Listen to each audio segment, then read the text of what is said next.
This week, Boss is still holding out in Venal. Snuffed Out break out some dreads from the 4-WWF hellcamp, but Winter Coalition throw their big toys at Snuffed Out Infrastructure. It's Batphone Sunday in the south, and Proudly Snoring get an expensive eviction in the wormhole of J111159. Hello pod people, I'm Frost, and this is your weekly EVE Online update.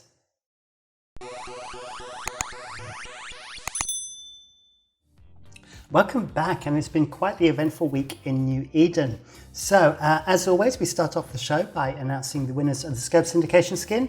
And this time around, both my winners have come through from last week and also a winner from the week before. So, from the 8th of February episode, we have L.A. Mendez. And from the 15th of February episode, we have Savage Jones and Kathan Aderon. So, congratulations to all three winners. They have all won a Vargas Scope Syndication skin. And I have two more to give away later in the show. All right, so let's drop right into the news. As always, I jump up into my little box up here in the corner. I make sure I have my pen at the ready. And we're going to be talking primarily this week about Venal, Vale of the Silent and the Forge. We're going to touch on a couple of little bits in Ethereum Reach. And then we're going to go down and talk about Tenerifis and Immensea. Those are kind of the main areas we're going to talk about, and also we've got a thing to talk about in a wormhole as well. So let's start off with Venal. So if you remember with Venal, we've been talking about Boss, Brotherhood of Spacers, how they've been holding out in Venal as PanFam, NC. Specifically, have been trying to erase all of their structures out of the system. So it got to the point, out of the region, it got to the point where a Fortizar from Boss was in armor timer, and therefore Boss had to then protect this from PanFam and also Fraternity. Now there is a little thing to mention here after I talked about the NIP thing last week. So let me show you a video. So this is a video of kind of the fight going on. Let me grab my pen. So down here in the bottom left hand corner, that is the Boss Fortizar being protected there, and as you can see all the fighters skynetting towards the middle. Up in the right-hand corner here, we have an Astra House that belongs to NC. And they are sending down space superiority fighters, that's Grams, to take on all of the light fighters that are coming up from here. And basically, everything just kicked off in the middle here in these big bubbles. Now, one of the things that did happen was I did see a revelation jump come in from the Fortizar and just land right in the bubbles. Now, I don't think this was done on purpose. I think it was a mistake, but then a few more dreads came in and joined in. The main thing, though, that came out of this was that Boss were actually able to defend the Fortizar successfully, which is quite good going considering they're a small group and they called in some friends and they were able to hold off basically PanFam and also Fraternity. So if I actually go over to the battle report, you could see here. So on the defense side, we had obviously Brotherhood of Spacers. And then Greater Trash Coalition, Greater Trash Community came in with We Form Blob, who formed good numbers, and We Form Volta. And then we also had Brave, who have shown up on a few of the times now to help out Brotherhood of Spacers. Then on the attacking side, then obviously we had Northern Coalition, who are the main instigators, with PanFam being Pandemic Legion, Soliaris Stonium, and I think that's it for the main ones that are here. Then obviously Tester there as well. The Tester have been helping NC. In this. And then Fraternity showed up. Now, if you remember with Fraternity, I said that there's a non-interaction pact, and therefore Fraternity can't actually attack any structures until the cooldown period has ended. Now the cooldown period has been announced. And so what Fraternity did is they didn't actually engage the Fortizar itself, which would have been a breach of the NIP. What they actually did was actually try and protect the PanFam fleets and the test fleets that were being attacked. So they were kind of in a defense position and therefore not in breach of the NIP. So little nuance there, but an important one. But as you can see, the end result though was there was slightly more losses on the side of the defenders, but they were able to protect the structure. And I checked just before recording, I went over to the system of a QHJ-FW, and the Fortizar is still there. And so this looks like it's going to be an ongoing situation. As you can see, these are the 3 revs here that I talked, the 5 revs I talked about with one of these having warped up to the bubbles on its own at the very beginning of the fight. Right, so that's covered Venal. So let's go back now to our map, and we're actually going to be we're going to be jumping backwards and forwards between Vale of the Silent and the Forge, because the events are kind of tied between Winter Coalition and most specifically Fraternity and Snuffed Out, as we're seeing kind of this engagement between the two groups escalate more and more. So we're going to start off with Tuesday the 15th. So on Tuesday the 15th, in the system of Iruka, which is right here, which as you can see is right on the border of Vale of the Silent, there are two moons here. And one of these is an R64 moon, which is the most valuable moon, and the other one is an R32, which is the next moon down. And both of these had Athanors that belonged to Snuffed Out on these moons. So they were basically infrastructure being used by Snuffed Out. And so therefore they were attacked by Winter Coalition. So this is the battle report here. And as you can see, we have Snuffed Out on the defense side. Then we had some help obviously from Capital Fusion, who are obviously working a lot with Snuffed Out at the moment. And then Hidden Leaf showed up, and then a few others as well. Then on the attacking side, we have basically Winter Coalition, which is basically all of the above here. So, and then Shadow Cartel showed up as well, but I'm not quite sure who they were shooting at, whether they were actually asked to be there or they just came for the lulz. But the main thing is obviously it's Winter Coalition versus Snuffed Out. Now, as you can see from this battle report, things did not go well for Winter Coalition, even though they had greater numbers. And they made a number of errors here on the grid, and it really showed the experience that Snuffed Out have in fighting in low-sec versus Winter Coalition, who have much more experience in null-sec. And as a consequence of this, for example, the Macarials, every time they started getting yellow box, taking damage, the Macarials were actually warping off to a pause and then being refed. This is the Snuffed Out Macarials, and being repaired by a Nestor in the pause and then flying back. There were then also problems with the faxes that came in to support the Tempest Fleet issues, not being able to get the reps on because the Tempests were a little bit too far away, that kind of stuff. So there was a number of errors there. There were also some carriers, if I remember correctly, that were dropped, but actually they're up here, but they weren't used very effectively. And the end result was that the primary losses were in Tempest Fleet issues. That died. I think there was a Zealot fleet there as well. There we go, there's a Zealot fleet as well, which also took some damage. So that was the result of what happened on Tuesday the 15th. Now, the next day, on Wednesday the 16th, we go over to 4-H, and we had a breakout attempt that happened. It happened late EUTZ, so that was between around 2200 onwards. And whilst the losses obviously were higher on the side of Snuffed Out, they did lose a number of dreads. I think it was about a dozen dreads that were lost, but they were much more successful in getting dreads out this time. Now, I actually have a video here that is from Snuffed Out. This actually shows one of the dreads there in the bubbles, and I think it's going to jump out any second. It actually managed to clear its bubbles off of itself. So they've got a Snuffed Out Macarial fleet. There you go, you can see it jumping out. The Snuffed Out Macarial fleet came in, started killing the bubbles. Winter Coalition were a little bit slow on the response here. They were able to therefore get quite a few dreads out. Now, I have a report back from Winter Coalition themselves, or Fraternity. So what got out, 12 Snuff Dreads. What was destroyed was 12 Snuff Dreads, 1 Capital Fusion Dread, 1 Army of Mango Dread, and 1 Carrier.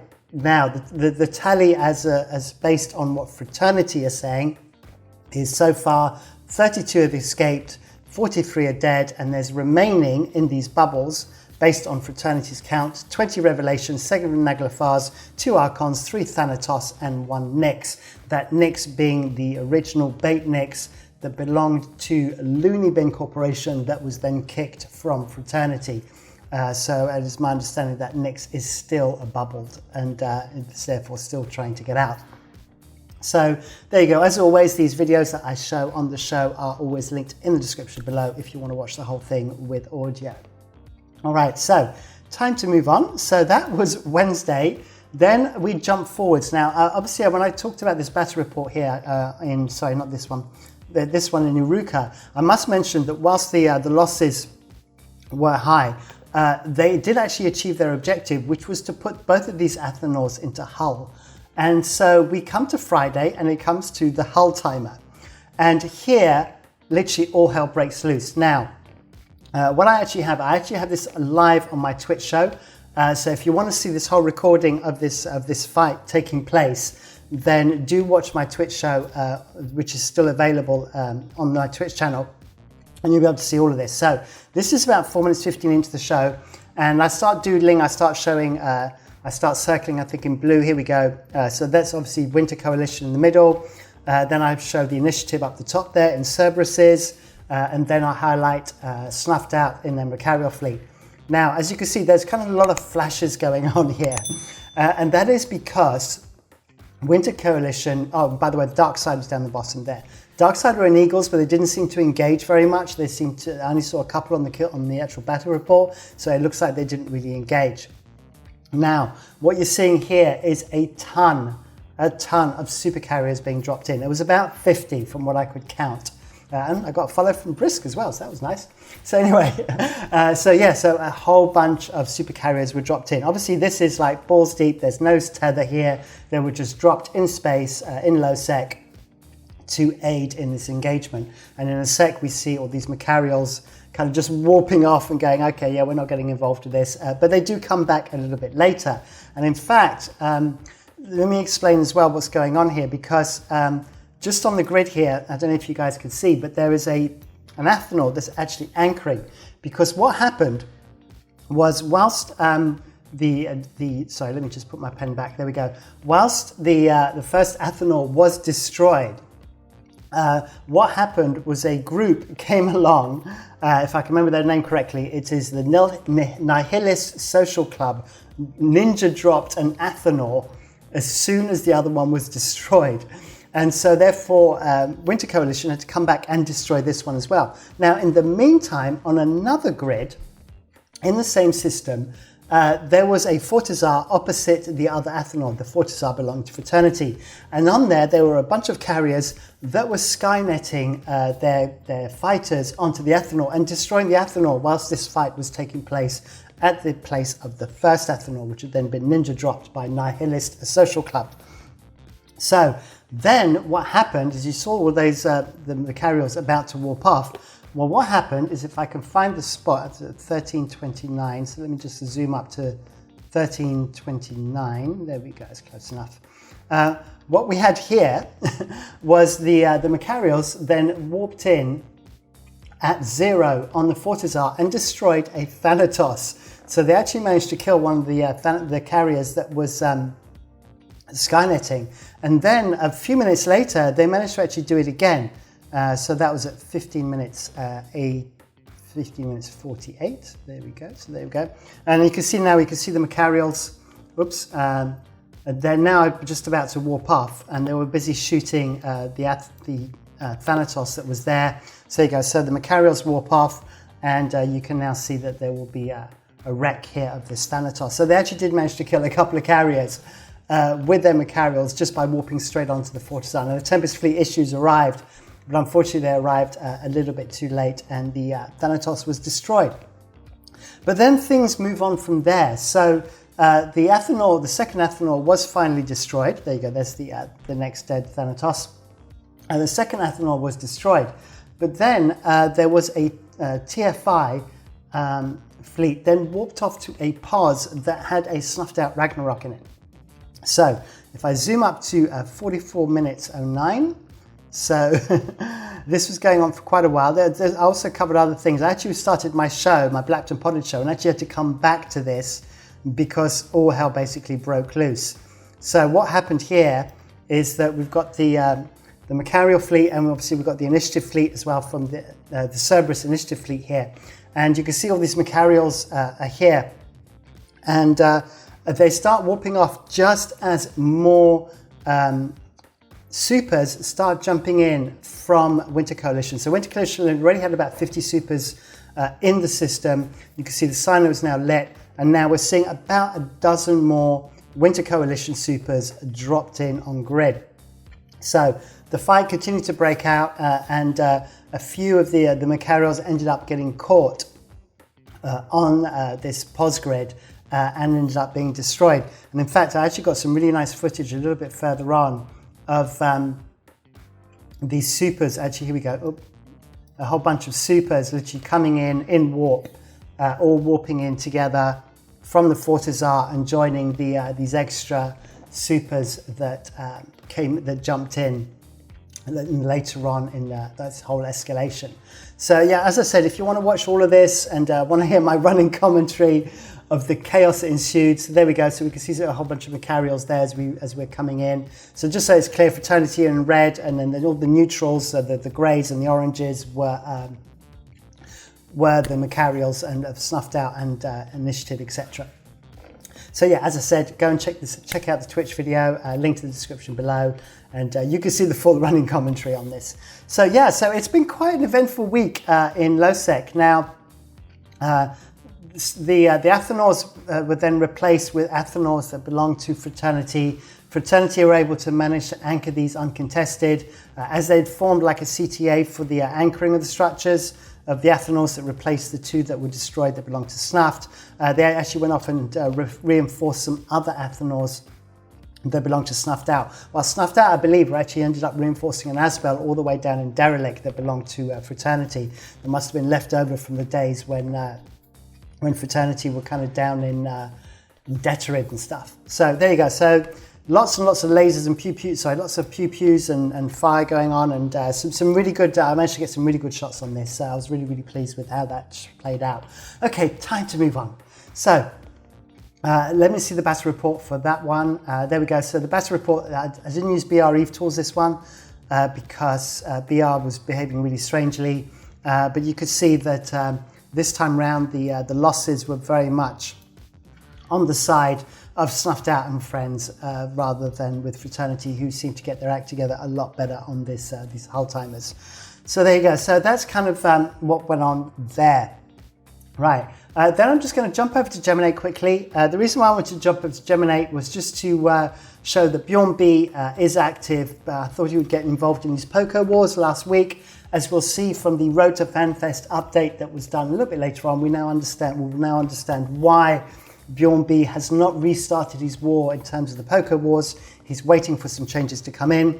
So instead he went into Geminate, into the system of EOA-ZC, which is literally, I mean, he literally just got into Geminate and the fight kicked off. If we actually go to Geminate here, we can see, there we go, it's actually right on the border with LowSec, with Accio.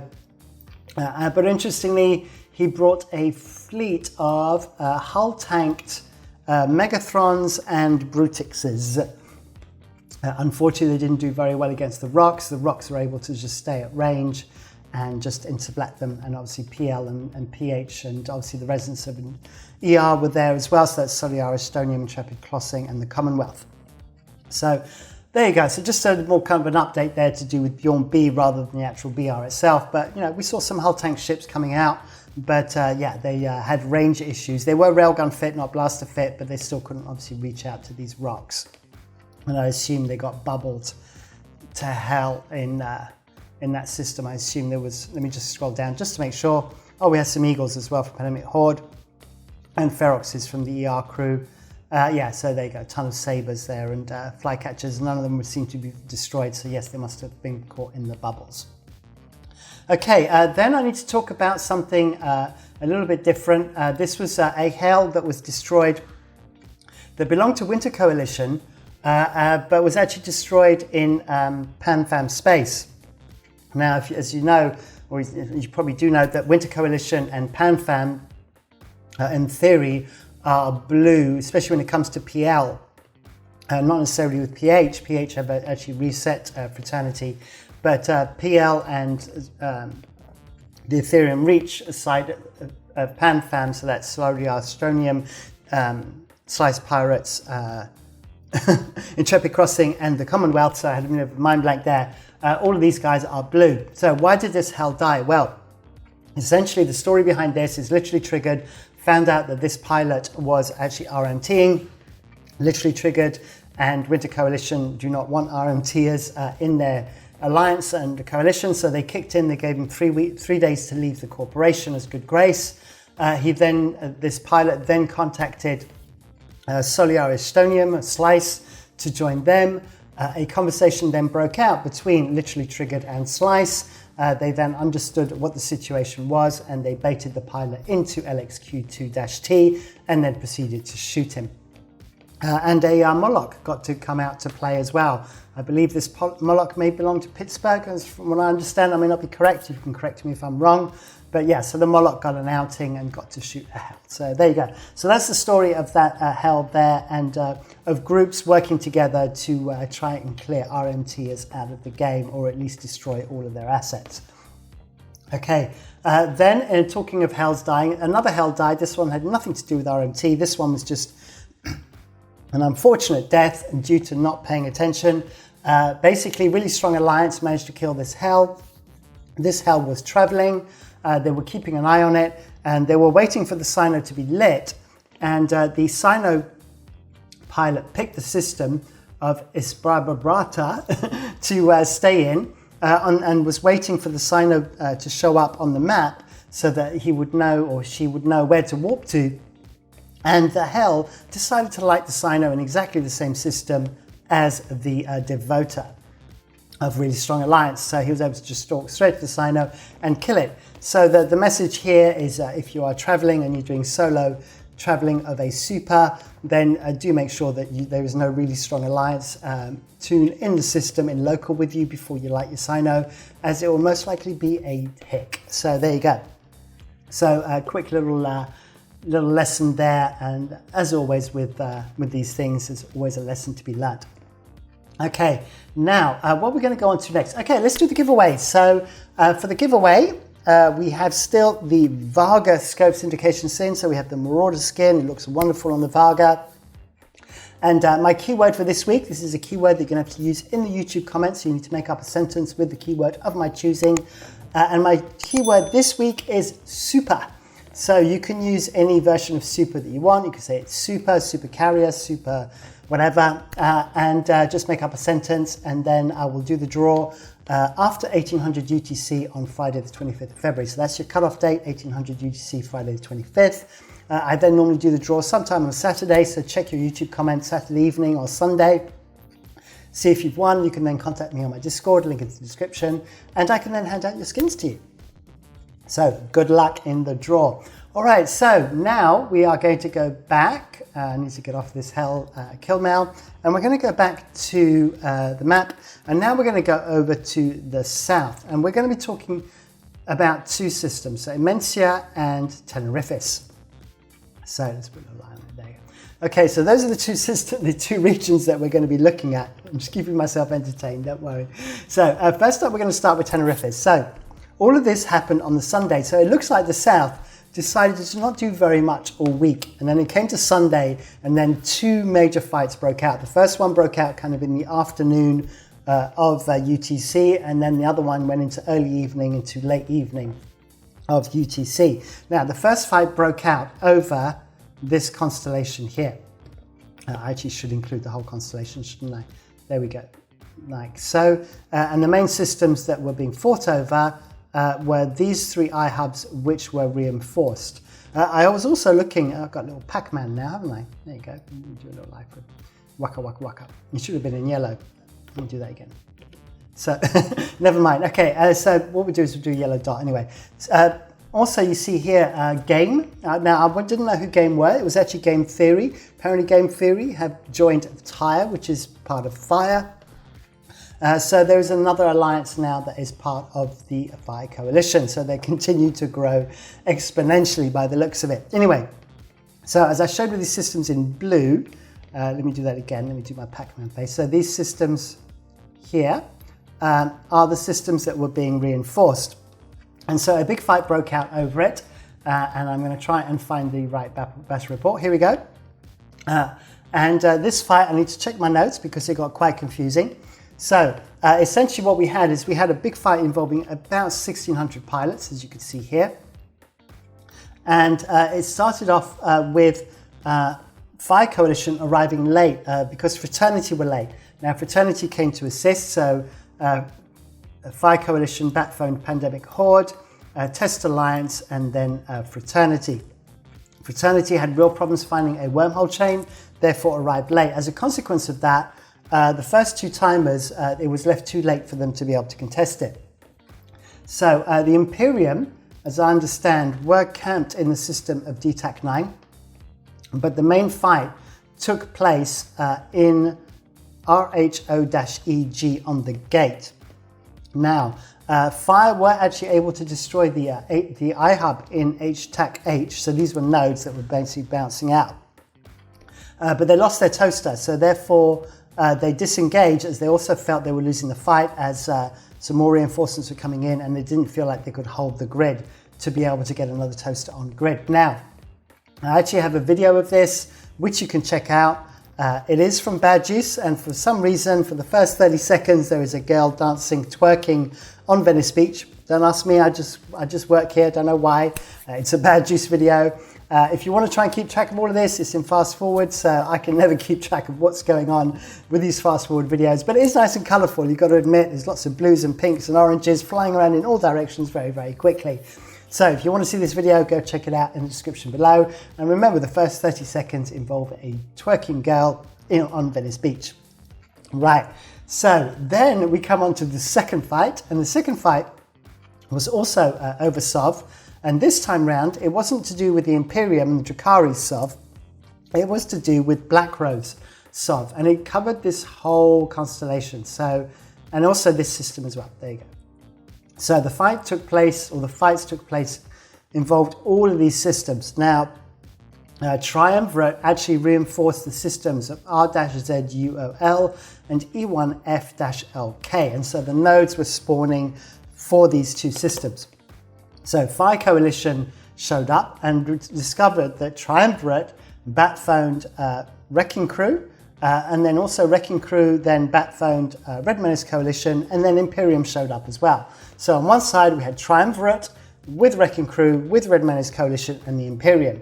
Fire Coalition then batphoned Horde and Test, and Horde came in Serbs. Fire Coalition had a Serb fleet and a Munich fleet. Test only brought retributions. They brought some small stuff for this fleet. And then the Triumvirate, Wrecking Crew, Red Menace Coalition, Imperium side brought Serbs, Munians, and Ishtars. So it's mostly hacks involved in this.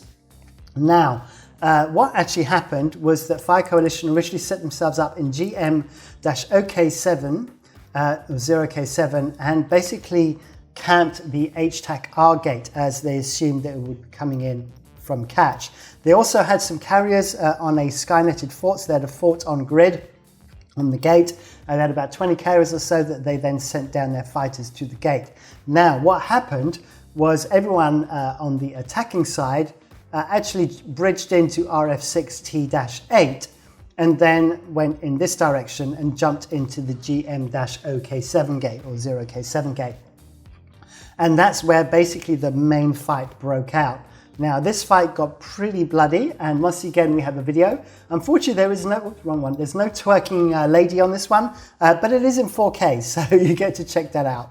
So here we go. So as you can see, lots of bubbles everywhere. A big fight broke out. Pretty much everybody was on grid here. Fire Coalition then dropped 2 faxes on grid to try and provide support due to the large numbers involved in the fight. Some pretty heavy tie-dye in here, pretty manageable as I understand though. Now, the fight went on for quite a while until it got to the point where Fire Coalition were about to pull out.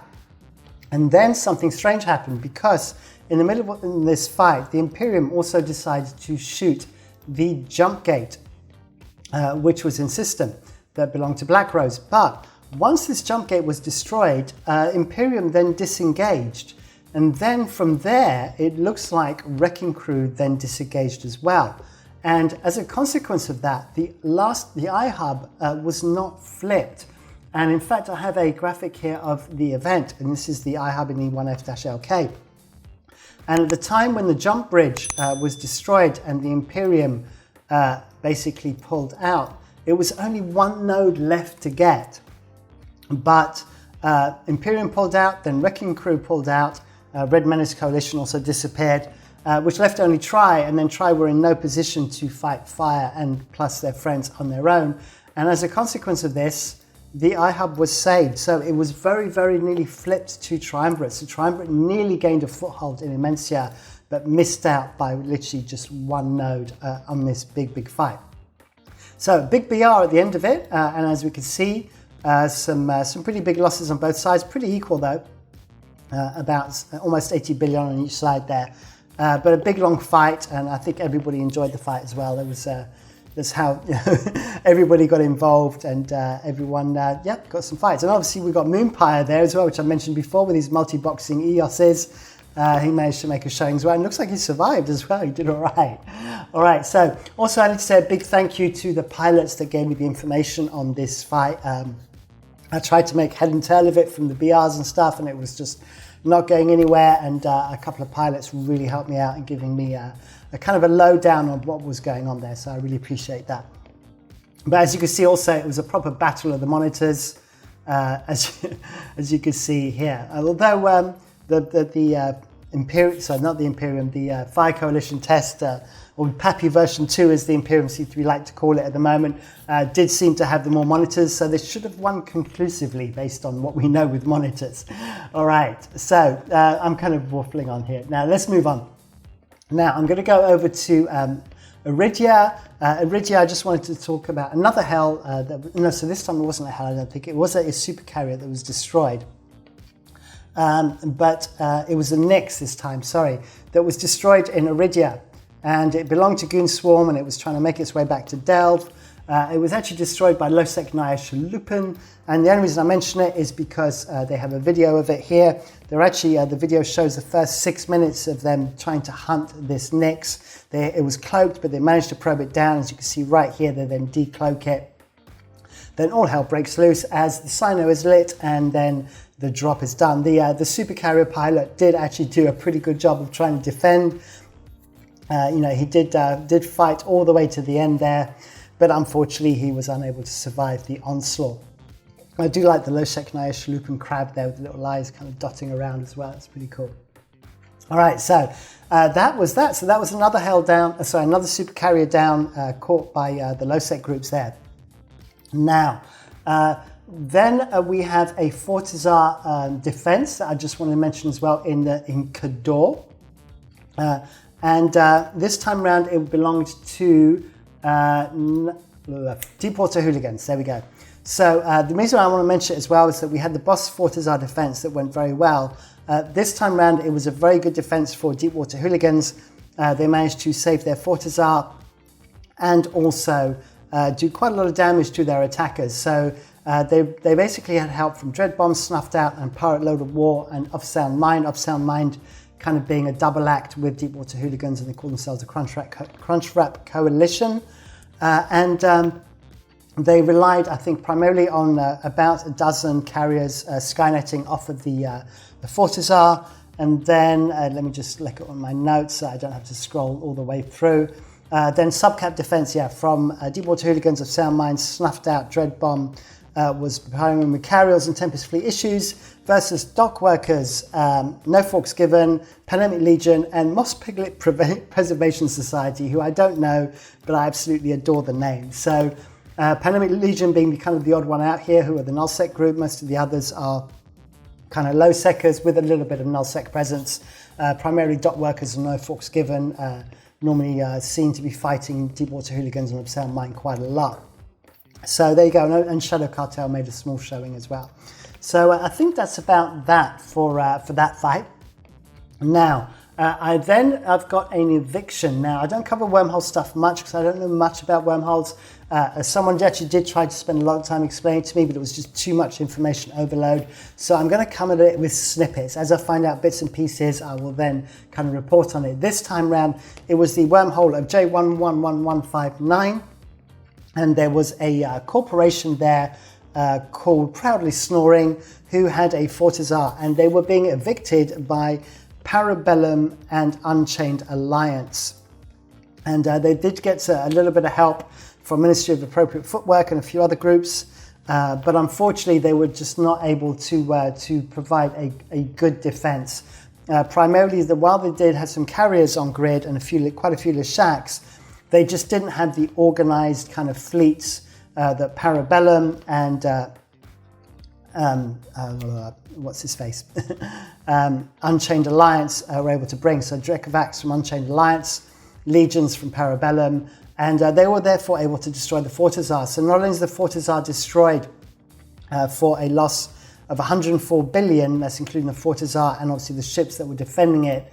And I actually have here a live Twitch feed, so you can check this out. I'll link this Twitch feed in down below. This was actually a live feed of the fight taking place. You could check it out on Twitch. But there was also 140 billion dropped out of the Fortizar in terms of assets. So obviously being in wormhole space, there is no asset safety. So when the Fortizar dies, anything that remains in it drops out, just like we saw the AOM CubeStar in Esoteria. Obviously that didn't have any fuel in it, which is why it went into abandoned state. But in wormholes, all upwell structures that are destroyed, no asset safety, everything drops out. There's about 140 billion dropped out apparently. They did manage to move quite a lot of stuff out. A lot of it is logged off safely in space, waiting for a proper extraction. But essentially Parabellum and Unchained Alliance, managed to get full hull control, and so therefore the defenders were not able to get enough pilots into the wormhole to be able to defend the structure properly. And it died, so there you go. All right, so that is that. And then I think I'm going to finish off with obviously the Rorquals and supers. So in terms of whaling, 12 Rorquals, which is about on par with what we saw last week. 8 ratting supers as well, which we saw last week. And then there was 3 other hells that weren't ratting hells. Obviously the 2 I kind of demonstrated in this video. And then also, sorry, the 3, those 2 obviously that were caught traveling, and then the one that was the RMT one. Right, so time to finish off with just the road to FanFest. So I think all of you are pretty much aware of this, but I'm just going to go over it very quickly. I'll link it in the description. Big updates, changes coming all the way up to FanFest being at the beginning of May. The main things are Pocos are getting a rework of their game mechanics, which is why Bjorn B is holding off on his Poco Wars now until these mechanics are instigated. Then we've got some graphics updates with some more light reflections. Ore compression has been described. I think that's now on Singularity on the test server. And basically it's going to work like boosting, where basically you can boost pilots within a certain range, and then all pilots in that range can then actually do compressing within their own mining barges, etc., exhumers. Battleships are getting a buff to their shield extenders or plates, armor plates, depending on whether they're armor or shield fit. And then, so that's a big buff for the battleships. The crab beacons are getting a buff as well. Also, surgical strike nerf is now only a half nerf, so they've reduced the nerf on the original nerf. So it's now half of what it was before in terms of the resists. The Rorqual's getting a conduit jump, so it'll be able to jump with its mining barges and exhumers and possibly other ships as well. It's not been decided. And then after all of that, there's also going to be down the bottom here some updates to upwell structures. Now that's a big deal. There's been a lot of talk about upwell structures and how they favor too much the defender, and so we are going to see some changes. No details on that yet, but that will come later on and closer to FanFest. All right, so that's it from me. As always, I hope you enjoyed the show. Don't forget to like, subscribe, hit the bell icon for notifications, all that kind of good stuff. Thank you very much for watching, and hopefully I'll see you on my Twitch show on Friday at 2000 UTC, and if not, hopefully I'll see you here next week. Good luck in the prize draw, and thank you for watching. Bye.